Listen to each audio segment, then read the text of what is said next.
مساجد مدارس، میں آپ سے عرض کروں اتنی ڈٹ کے مخالفت ہوتی ہے نا مدرسوں کی، اتنی ڈٹ کے۔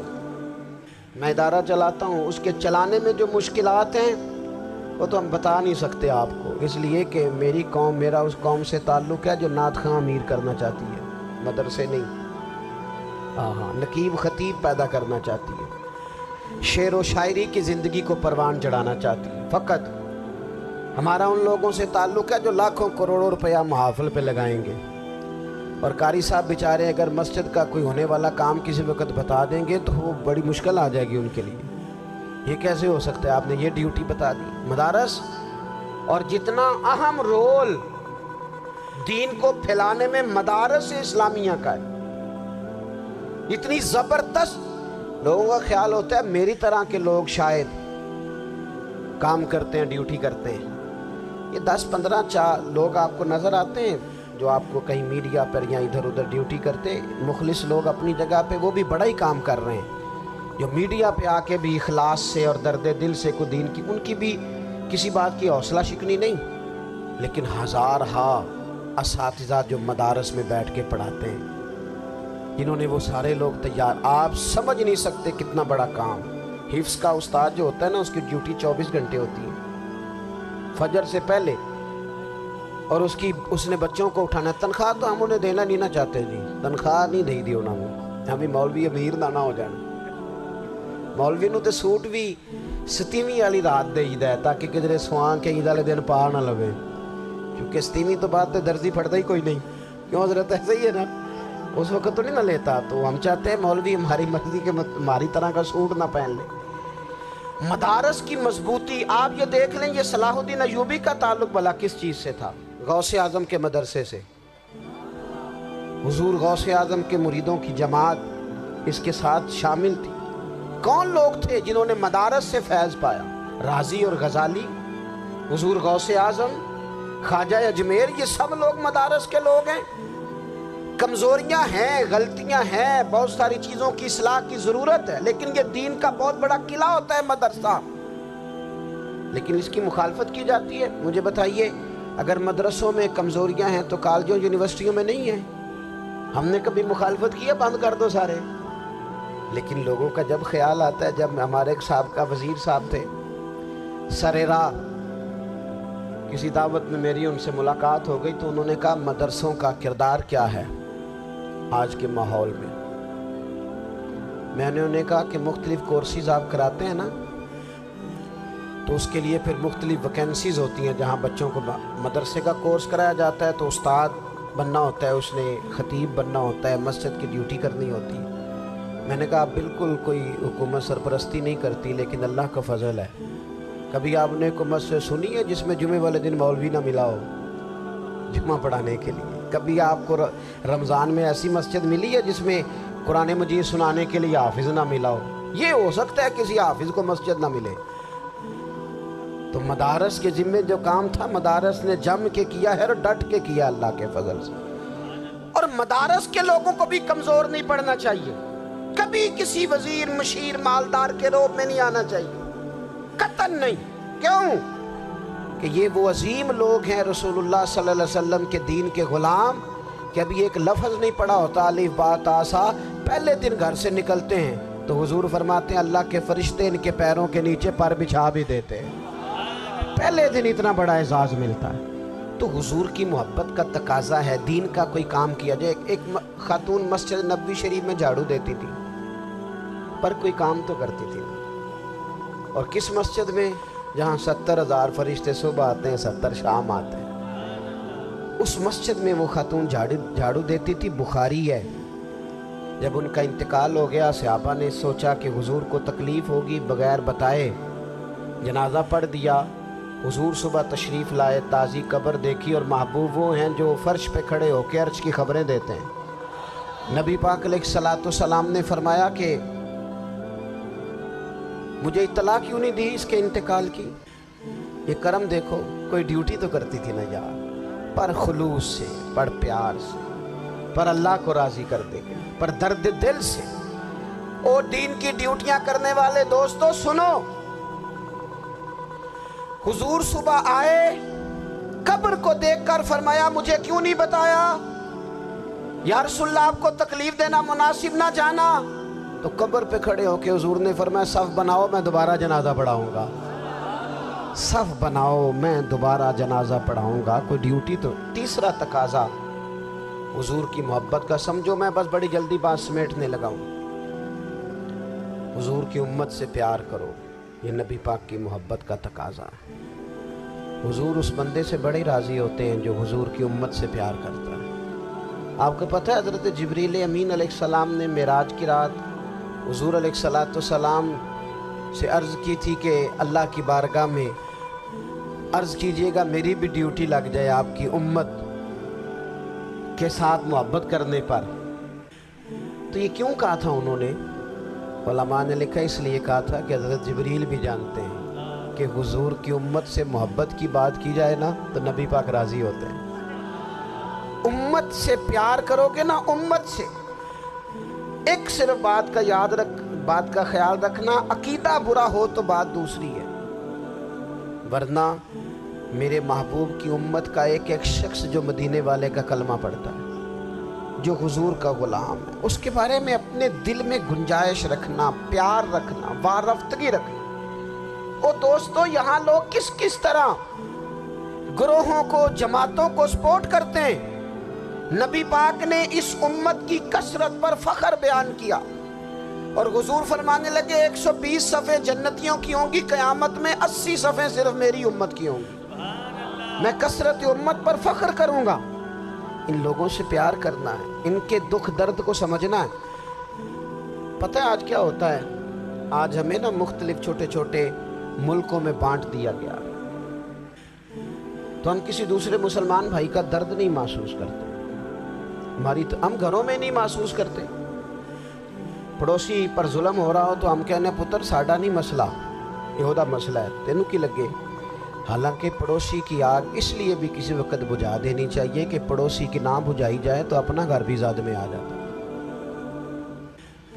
آج امت مسلمہ سے ہمیں بس لگا دیا گیا اپنے حصے کی روٹی کماؤ، اپنے حصے کی کوٹھی بناؤ، اپنے حصے کی گاڑی خریدو، اپنے حصے کا کام کرو۔ امت کا درد، امت کی بات، وحدت امت کا تصور، امت کا دوبارہ سے وہ شان ارسل رسولہ بالہدی ودین الحق لیظہرہ علی الدین کلہ، وہ تصور کب ہوگا؟ اس وقت ہوگا جب ہم بات امت کی کریں گے۔ نبی پاک علیہ السلام نے فرمایا مسلمان کی مثال ایک جسم کی طرح ہے، جسم کے ایک حصے کو تکلیف ہو تو سارا آزمائش میں آ جاتا ہے۔ مجھے بتاؤ یہ انگلی درد کرتی ہو، یہ انگلی جسم کا حصہ ہے نا، تو میرا خیال ہے دماغ یہ کہہ دے گا کہ انگلی کی درد ہے نا منو کی لگے، دل کہہ دے گا کوئی نہیں ٹینشن لینے، انگلی کا مسئلہ ہے نا۔ ایسا نہیں ہوتا، بلکہ جب انگلی میں درد ہوتی ہے تو دماغ منصوبہ بندی کرتا ہے کہ اس کا علاج کیسے ہو سکتا ہے، دل پریشان ہوتا ہے، پیر چل کے جاتے، ہاتھ وہ دوائی وصول کرتے، دانت اسے چبا کر، حلق اسے نگل کر، معدہ اسے ذخیرہ کر کے جسم میں پھیلاتا ہے، پھر جا کے انگلی شفا پذیر ہوتی ہے۔ ایک حصے کو درد ہو تو سارا حصہ کام پہ لگ جاتا ہے۔ اسرائیل اگر تکلیف دے رہا ہے فلسطینیوں کو تو ہونا چاہیے تھا نا بعد مسلمان حکمرانوں کو نیند نہ آتی، وہ درد دل محسوس کرتے۔ ہونا چاہیے تھا نا کہ بعض لوگ یہاں ہم کیا کرتے ہیں بھلا بیٹھ کے، اب تو مجھے بعض چیزوں سے کوفت بھی ہونے لگا، ہم دیتے ہیں بیان، مذمت۔ آپ کے بیان دینے سے کیا ہوگا؟ فلانے نے بھی بیان دے دیا، فلانے نے بھی کلپ دے دیا، یہ کیا کر رہے ہیں؟ یہ تو آپ زندہ رہنا چاہتے ہیں۔ وہ جس طرح آج کل ہمارے ہاں بہت ساری چونکہ جماعتیں ہیں تو کشمیر ڈے آتا ہے نا تو مل کے ریلی نہیں نکالی جا سکتی، سوال نہیں پیدا ہوتا، کیونکہ ہمیں جماعتوں کو زندہ رکھنا ہے۔ اس جماعت کی خبر الگ لگنی چاہیے، اس جماعت کی خبر الگ، تو ایسے کوئی انقلاب آئے گا؟ یاد رکھنا امت کو پوری کو ایک طاقتور آواز بننا پڑے گا، ہمیں تھوڑا تھوڑا اوپر اٹھ کے سوچنا پڑے گا۔ خدا را اللہ تعالیٰ مجھے معاف کرے اگر کوئی بات میں ستی کر رہا ہوں، دل کی گہرائی سے عرض کرتا ہوں اب تو بڑا سخت وقت آ گیا۔ اب چونکہ اب تو کیمرے کی آنکھ آئی ہے تو وہ زخمی بچے دیکھے نہیں جاتے، وہ تڑپتی مائیں دیکھی نہیں جاتی، وہ سسکتی اور آواز دیتی بیٹیاں سنی نہیں جاتی۔ وہ آوازیں ایسی ہیں جیسے وہ رات کے سناٹوں میں چیخیں بن کے لوگوں کو جگایا کریں گی۔ خدا را، کچھ جرم ایسے ہوتے ہیں جن کی سزائیں بڑی سخت ہوتی ہیں، جن کی معافی بڑی مشکل سے ہوتی ہے۔ اپنے اندر جذبہ ایمانی پیدا کریں۔ اور میرے دوستو، بستر پر بھی تو لوگ ماری جایا کرتے ہیں نا۔ اپنی زندگی رسول اللہ صلی اللہ علیہ وسلم کے دین کے نام کرو۔ جذبہ جہاد، شوق شہادت اور عشق رسول، یہ عناصر ہیں جو امت مسلمہ کو پیروں پر کھڑا کریں گے۔ 2 منٹ کے لیے سوچو، امت اگر اسی طرح کٹتی رہی، پریشان رہی، دکھتی رہی اور باری باری کر کے، اقبال نے کیا کہا تھا؟ اس نے کہا تھا وطنوں میں، انہوں نے کہا تھا کہ ان تازہ خداؤں میں بڑا سب سے وطن ہے، جو پیرہن اس کا ہے وہ مذہب کا کفن ہے۔ تو اقبال ہم کیا کریں؟ کہنے لگے بازو تیرا توحید کی قوت سے قوی ہے، اسلام تیرا دیس ہے، کیونکہ تو مصطفی ہے۔ تو بحیثیت مسلمان سوچنا شروع کر، بحیثیت مسلمان، اور یوں تو سید بھی ہو، مرزا بھی ہو، افغان بھی ہو، تم سبھی کچھ ہو، بتاؤ کہ مسلمان بھی ہو۔ تمہارے اندر کہیں سے کوئی مومن بھی بولتا ہے کہ نہیں؟ علاقائی تعصبات اور ملکی سرحدوں میں قید ہو جانے والوں، تم ایک نبی کی امت ہو۔ کیوں نہیں سمجھتے؟ جب کشمیر کی بیٹی روتی ہے تو مدینے والے محبوب پاک علیہ السلام کی امت کی بیٹی روتی ہے، جب فلسطین کی بیٹی روتی ہے تو امت کی بیٹیاں روتی ہیں۔ خدا را، کچھ درد دل اپنی طبیعت میں پیدا کریں۔ میں حکمرانوں کی بات نہیں کرتا، میں تو عام لوگوں سے ایسے تبصرے سنتا ہوں جو نہیں کرنے چاہیے۔ وہ نہیں جی نہیں، دوسرا رخ بھی دیکھو، عام آدمی اٹھ کے، عام لوگ بھی یہ خطرناک سوچیں اور ان سے خوفناک نتائج برآمد ہوں گے۔ تو 3 باتیں میں نے آپ کی خدمت میں عرض کی ہیں۔ ایک تو کوشش کریں اپنی زندگی کے اندر کہ زندگی کو سادہ کریں۔ پیسہ ضرور کمائیں لیکن پیسے سے پیار نہ کرو، پیار تو مدینے والے رسول سے کرو۔ دولتیں، ہرس، ہوس، طمع، ان سے باہر آؤ۔ اور دوسری گزارش آپ کی خدمت میں یہ عرض کی ہے، کچھ نہ کچھ دین کا کام، اور اس میں بھی شہرتوں سے بچتے ہوئے، تصویروں سے بچتے ہوئے۔ میں ہر محفل میں شاید کہتا ہوں میری فوٹو آ رہی ہے اور لائیو آ رہا ہے اور فلاں ہو رہا ہے، لیکن اس محفل کا خوبصورت انسان وہ ہے جو سب سے پیچھے بیٹھا ہے۔ وہ کسی فوٹو کے لیے نہیں آیا۔ اور میں ڈھیر سارے لوگ دیکھ رہا ہوں، یہ جو آگے بیٹھ جاتے ہیں بعض اوقات 5، 7، 10 لوگ، یہ بڑی تصویر سازی کرتے ہیں، لیکن جو پیچھے بیٹھے ہوتے ہیں، ان کی کوئی فوٹو نہیں آتی۔ اور میں نے بہت سارے لوگوں کو دیکھا ہے کبھی موبائل کو ہاتھ بھی نہیں لگاتے، لیکن جن کے لیے آئے ہیں انہیں تو پتہ ہے نا کون کون آیا ہے۔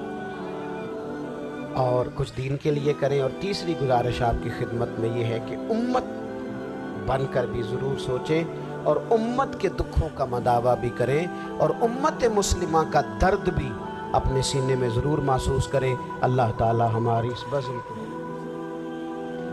جی ایک بات اور سن لیں جی، نبی پاک علیہ الصلوۃ والسلام نے ارشاد فرمایا، لائیں جی، حضور سید عالم علیہ الصلوۃ والسلام نے ارشاد فرمایا کہ جب تک بندہ اللہ کے بندوں کی مدد میں رہتا ہے نا، اللہ بھی اس کی مدد کرتا رہتا ہے۔